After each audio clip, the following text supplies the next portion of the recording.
So there are some continuing topics that we talk about with all our clients. And a lot of it is at the very foundation of what I want to learn from people. So I want to learn what drives them in a sense. And if they have a real significant reason why they want to create wealth, because they want to do something greater than themselves, I want to help them reach that. But I want to go back in the very beginning, because we believe in building a really strong and wide and deep foundation with people so that they're clear on what their foundation is. And I want that foundation to be theirs and not mine. So I frequently ask people what keeps them up at night.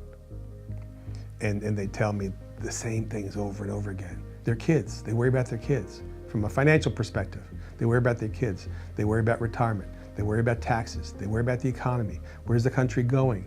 What's inflation going to do to my income? What's going to happen with healthcare? And specifically, the healthcare in the framework of my family.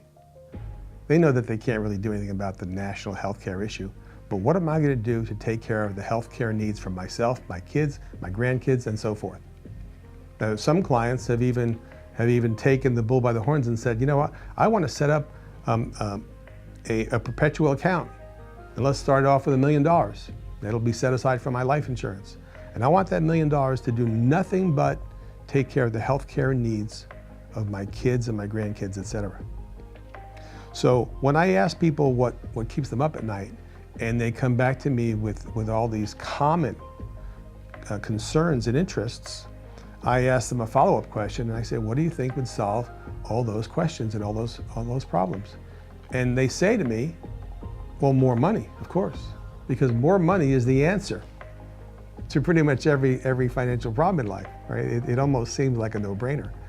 And so I come back with, let's think about how much money has gone through your hands since you've been working, maybe since you're 17, 18, maybe you've been working 25 years.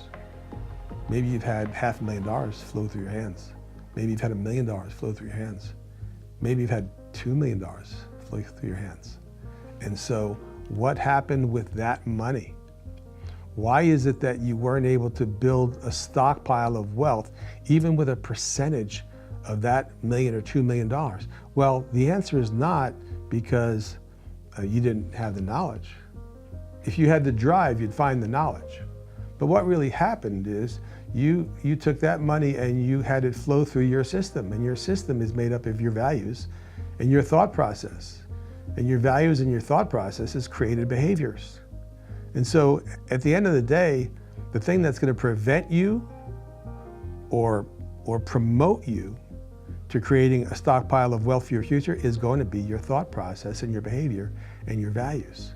And so for a lot of people, they haven't really thought about these things for a while. They've always blamed the lack of resources on outside influences. So it's because taxes are too high.